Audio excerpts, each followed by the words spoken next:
આજે હું એકલી મારા કાકાના ઘરે ગઈ હતી અને મારા કાકાનો છોકરો મને તેના રૂમમાં લઈ ગયો. પછી મને કબડ્ડી રમાડી. મિત્રો, મારું નામ સેજલ છે ને મારી ઉંમર 22 વર્ષની છે. હું એક નાનકડા ગામમાં રહું છું અને હું દેખાવવામાં બહુ મસ્ત છું. મેં 22 વર્ષમાં કોઈ દિવસ હજુ સુધી કોઈ સાથે કબડ્ડી રમી નથી. મને કબડ્ડી રમવાની ઈચ્છા તો બહુ થાય પણ મને હજુ સુધી કોઈ એવો સારો પાર્ટનર મળ્યો નથી કે એક દિવસ હું મારા કાકાના ઘરે ગઈ. મેં ઘરે જયું અને જોયું તો ત્યાં કોઈ પણ દેખાતું ન હતું. મારા કાકાના છોકરાનું નામ કિશન હતું. મેં કિશનને કહી અવાજ લગાડ્યો પણ કોઈ જવાબ મળ્યો નહીં. પછી હું અગાસી પર ગઈ, ત્યાં પણ કોઈ દેખાતું ન હતું. એટલા માટે હું નીચે આવી અને મારી નજર કિશનની બોક ઉપર પડી એટલે મેં હળવેથી તેના રૂમ બાજુ ચાલવા લાગી. મેં ત્યાં જઈને જોયું તો તે મારા હોશ ઉડી ગયા. કિશન એનો નળ હલાવી રહ્યો હતો. કિશનને ખબર ના પડી એટલા માટે મેં સંતાઈને જોયું અને થોડીવાર પછી હું ત્યાં ચાલી અને મારા ઘરે આવી ગઈ અને મેં પણ આજે એ દૃશ્ય જોયું અને તે એટલા માટે હું મારો કંટ્રોલ કરી શકું તેમ ન હતી. મેં પણ વોશરૂમમાં જઈ અને મારી 5 આંગળીઓથી મોટી આંગળીને મારી કુંડીમાં નાખી અને થોડીવાર રગડવા લાગી. થોડી શાંતિ મળી અને પછી હું ફ્રેશ થઈ અને બહાર આવી. એક દિવસ મારા બધા ફેમિલી મેમ્બર બાજુના ગામમાં લગ્ન હતા ત્યાં ગયા હતા અને હું કરી એકલી હતી. મારા મમ્મી જતા હતા ત્યારે મને કહેતા ગયા હતા કે મને લગ્નમાં 2-3 દિવસ વાર લાગશે એટલા માટે હું ખાઈ પી અને દરવાજો બંધ કરીને સૂઈ જજું. મેં પણ કહી દીધું કે વાંધો નહીં. મમ્મી પણ ઉપાધિ કરતા નહીં અને બધા અહીંયાથી નીકળી ગયા. હવે તો ઘરે એકલી હતી. પછી હું વધારે રસોઈ બનાવવા માટે શાકભાજી લેવા ગઈ હતી. વચમાં મારા કાકાનું ઘર આવે છે તો મને થયું કે લાવ મારા કાકાના ઘરે આંટું મારતી જાવ. મેં ઘરે જોયું તો કિશન એકલો હતો અને કિશનને પૂછ્યું કે બધા ક્યાં ગયા છે તો જવાબ આપ્યો, કહ્યું કે તે પણ લગ્નમાં ગયા છે અને હું એક જ ઘરે છું. તો મેં પણ કિશનને હસતા હસતા કહ્યું કે આજે જમવા મારા ઘરે આવજો. તો કિશન કહે ઓકે એવું કહી અને હું ત્યાંથી નીકળી. મેં રસોઈ બનાવીને ટેબલ પર રાખી દીધી હતી અને ટીવી જોઈ રહી હતી. એટલામાં દરવાજાનો બેલ વાગ્યો અને દરવાજો ઝડપથી ખોલ્યો તો દરવાજા પર કિશન ઊભો હતો. તેને અંદર આવવાનું કહીને અમે બંને બહાર બેસી અને જમવાનું જમી લેતું અને મેં કિશનને કહ્યું કે મારા ઘરે આજે કોઈ નથી, તું મારા ઘરે જ સૂઈ જજે ઘડીક. તો કિશને હા ના કર્યું પણ પાછું તે સૂઈ ગયો. અમે બંને અલગ રૂમમાં સૂઈ રહ્યા હતા અને રાત્રિનું 1 વાગ્યા હતા. તરસ લાગી એટલે માટે હું ફ્રિજમાં પાણીની બોટલ લેવા માટે જતી હતી. કાં તો તે મને કિશનના રૂમમાંથી અવાજ સંભળાયો અને મેં જઈને બારીમાંથી ઊભા રહીને જોયું તો તે ફેશિયલ ફોન પર કોઈ સાથે વિડીયો જોઈ રહ્યો હતો. એના નળનું પાણી બહાર કાઢી રહ્યો હતો.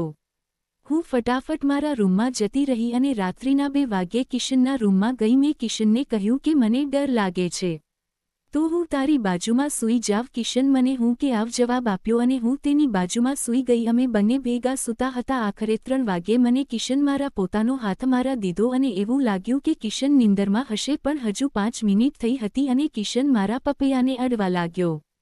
હળવે હળવે તેણે મારા પપ્પાને દબાવવાનું ચાલુ રાખ્યું અને આખરે અડધી કલાક સુધી તેનો આવો ખેલ કર્યો અને અમે તેનો ફૂલ તૈયારી થઈ ગઈ હતી એટલે પણ કિશન સાથે બહાર રહેવાનું શરૂ કર્યું. કિશન કે કોઈ દિવસ કબડ્ડી રમી ન હતી એટલા માટે મને પણ આવું કરવું બહુ જ ગમતું હતું અને તેનો હાથ મારા પાછળના ભાગ પર ફેરવાનું શરૂ કર્યું. આમ કરતાં કરતાં તેનું બેટ ફૂલ ટાઈટ થઈ ગયું હતું. મારી પીઠ પણ ભીની થઈ ગઈ હતી. કિસને જરાય મોડું કર્યું નહીં અને તેનો બેટ બહાર કાઢીને મારી ફ્રિજને વચ્ચોવચ્ચ મૂકી દીધું. હજુ આમ ઘણીવાર પણ ન હતી પડી અને હતું પહેલીવાર થયું એટલામાં પણ હું ડર પણ બહુ વધારે લાગતો પણ સાથે સાથે મજા પણ આવતી હતી અને કિશને તેનો બેટ આગળ પાછળ કરવાનું શરૂ કર્યું અને આમ કરતાં કરતાં 10 મિનિટ થઈ ગઈ. કિશન ઊભો રહી ગયો અને હવે હું મારા કંટ્રોલમાં હતી નહીં એટલે મેં તેને જોરથી ઊભી થઈ અને કિશનને સાથે કબડ્ડી રમવા લાગી. હવે તો કિશન મજા માણી રહ્યો હતો. તેણે સેજલને આ બધી વસ્તુ પસંદ આવે તે માટે હું તેને મોકો જોઈએ અને મારી કબડ્ડી રમવાની ઈચ્છા પૂરી કરી લઉં. આમ તો સેજલ એક સુંદર અને બહુ જ સારી છોકરી હતી એટલે મને આવું બધું કરવું પસંદ ન હતું. મેં સેજલના બંને સ્ટમ્પ પવળા કર્યા અને મારા બેટનું તેનું થોડી માલિશ